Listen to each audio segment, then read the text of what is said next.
Hello, my name is Scott Walter. I'm a member of the Faculty of Science and Technology of Nantes University and affiliated with the Atlantic Center for Philosophy.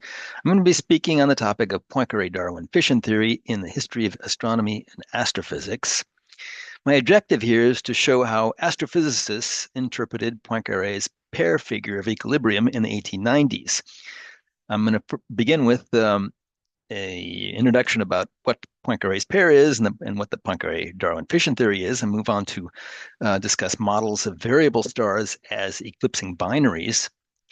And then I'll focus on a particular model of the binary Beta Lyrae as a Poincaré pair, and then terminate with a short discussion of the status of Poincaré-Darwin fission theory at the turn of the 20th century.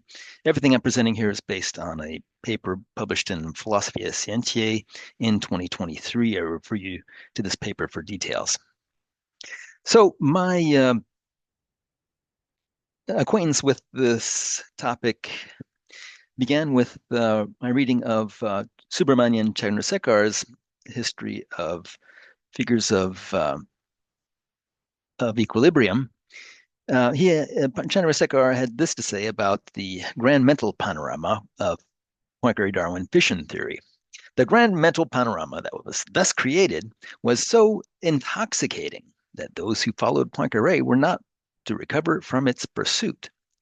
The context of this remark concerns contributions by Poincaré, George Howard Darwin, Alexander Lyapunov, and James Jeans, but Chandrasekhar did not really explain exactly what this intoxication and mental panorama were. So this is what I'd like to do in the minutes that follow. So what is Poincaré-Darwin fission theory? We can begin with a three-axis ellipsoid is the figure of equilibrium discovered by Jacobi in the early 19th century, and it's shown here in contour in the dotted line. This is actually an illustration from Poincaré's publication of 1885 in Acta Mathematica, where he presented his discovery of a new series of equilibrium figures known as the pair, and shown here in the solid line. So you can compare the outline of these two figures. You can see one is pear-shaped, and that's the one that he discovered. Now, what interests us here is that this pair gave rise to the possibility, a mathematical possibility, that it was a precursor of division. So the idea is that in the hashed part of the pair, if that part of the pair becomes narrower and narrower, say through cooling of the rotating fluid mass, we could experience a division of the pair into two figures. And this was indeed Poincaré's suggestion. So when Poincaré took up this problem in the 1880s, he was working as one of a long line of celebrated mathematicians, including Jacobi, Liouville, Roche, Maxwell, and Thomson and Tate. As I said, Poincaré found that Jacobi's figure branched into a hitherto unknown series of equilibrium figures shaped like a pair, as we saw. Evolution of the pair led to cooling via cooling to division in Poincaré's view. This fission process, Poincaré suggested, could explain the existence of binary stars and perhaps planets as well, although he was more certain about binary stars. Now, the fission hypothesis had already been advanced forcefully in the case of planets by George Darwin, the fifth child of the naturalist Charles Darwin, in 1880. Darwin had proposed that the origin of the Earth-Moon couple was to be found in fission, based on his analysis of tidal forces and the variation, the change in parameters over time of the rotation and orbit of the Earth-Moon couple. Where Darwin had worked backward in time from two spinning masses back to their origin as a single spinning mass, Poincaré worked forward in time from a single spinning mass. So these two approaches are complementary in some sense, and indeed, Poincaré and Darwin collaborated on this theory. uh, in 1900, 1901. So where we have the mathematical theory and a conjecture that fission is the origin of binary stars. In 1889, so 4 years after the publication of Poincaré's theory, observers in Potsdam and at Harvard College Observatory discovered the first spectroscopic binaries. One of these spectroscopic binaries was Beta Persei, also known as Algol, whose luminosity variation was discovered by Goodricke in the late 18th century and explained by Goodricke's friend Pigott as an eclipsing binary, as Hoskin has pointed out. In Potsdam, Vogel noticed that the line shifts of Algol coincided with its light curve. Yet Vogel found it difficult to reconcile the photometric and spectroscopic data he gathered from another variable that also had been discovered by Goodricke in the 18th century, named Beta Lyrae. Now, both Algol and Beta Lyrae feature short periodic luminosity variation of 2.87 and 12.91 days, respectively. We're going to focus on Beta Lyrae here, but these are known today as close binaries. So in 3 years later, in 1892, Poincaré published a more accessible, say, to non-mathematicians account of his theory of fission. And here I've shown the four steps involved in this evolution of rotating figures of equilibrium. These are actually the figures as they appeared in 1892. So what we see here, say in the first step, step A, we see a pair of stacked figures. So these are orthogonal projections of a figure of equilibrium, where the left figure involves into the right figure. So the idea is that you begin with an ellipsoid of revolution, also known as a Maclaurin ellipsoid. This then branches into a Jacobi ellipsoid, which we can see in step B. This is the three unequal axis ellipsoid.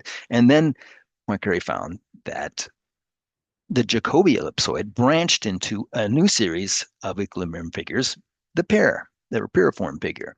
And here you see it's in the step C how the neck of this pair becomes more elongated and thinner in the evolution of the figure. Then finally, in step D, we have fission that occurs. So this gives rise to a pair of pairs that then evolve into a pair of ellipsoids. So the cycle has completed, and we're back to a pair of ellipsoids. Here we have, in essence, an account of where binary stars come from. So this is a purely mathematical theory. The first attempt to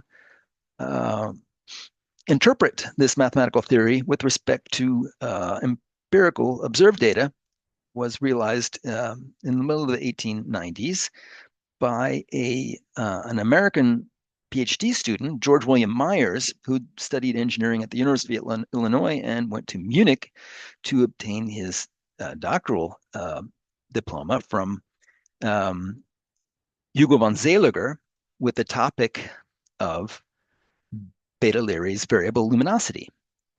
Now, Myers modeled the components of Beta Lyrae as ellipsoidal figures in Keplerian orbit, using both the photometric and spectroscopic data at his disposal.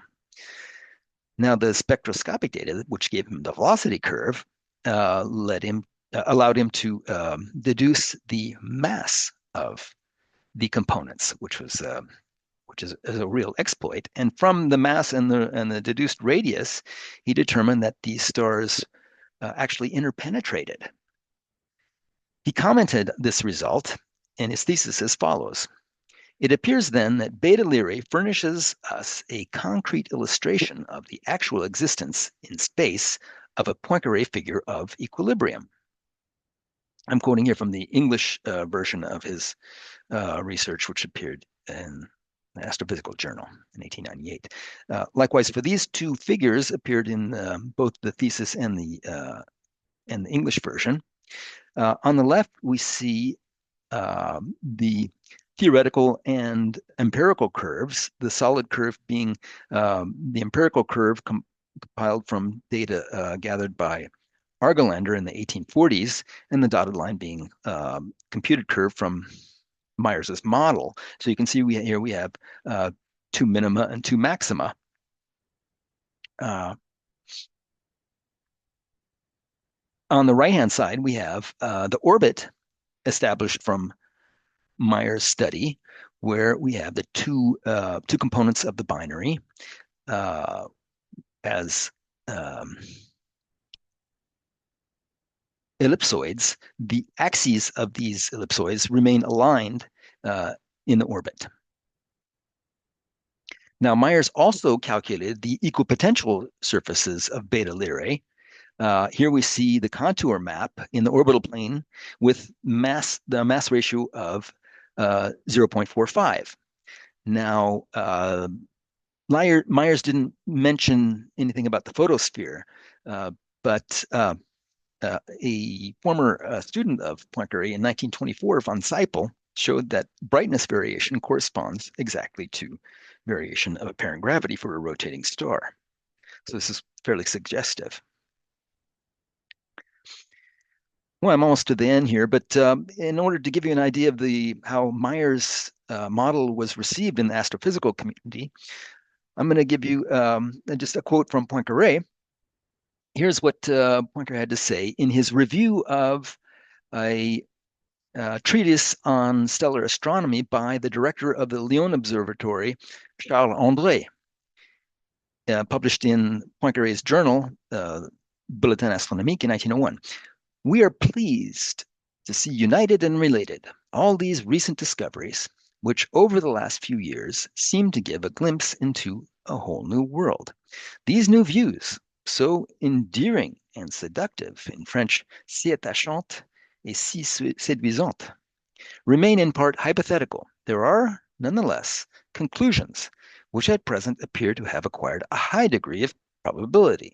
The variability of algol-type stars appears to be due to eclipses, and that of beta Lyrae-type stars to the considerable flattening of the two components which, during their rotation and orbital revolution, would present to the observer's eye at one moment a small section and then another moment a large one. The former would be completed binary systems, the others binary systems being formed. This is then Poincaré's comment on Myers' model, which André had summarized in the second volume of his treatise.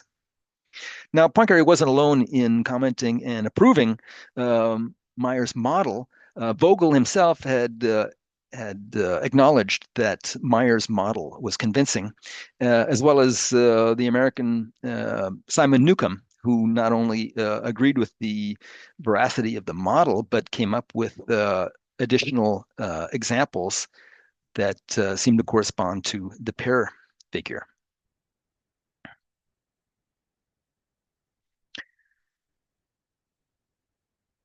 So here I am. This is my last slide.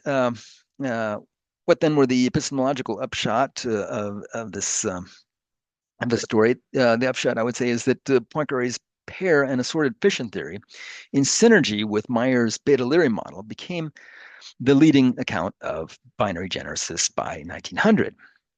Now, for the epilogue, fission theory after 1900, fission theory remained dominant even after Karl Schwarzschild introduced the notion of radiative equilibrium in 1906, and Élie Cartan in 1928 showed that Poincaré's analytical method could not prove the stability of the pair. By the 1930s, the liquid model was essentially defunct for main sequence stars, as Shaviv has remarked. Now, also from the 30s, Chandrasekhar and other researchers have revived interest in fission theory with models featuring radiation effects, mass transfer, especially Rotschlobe overflow, and numerical methods that were unavailable in the early 20th century, particularly in the 50s and 60s when computers became more widely available. So I would say that the grand mental panorama of fission theory that Chandrasekhar spoke of is indeed alive and well today. Thank you.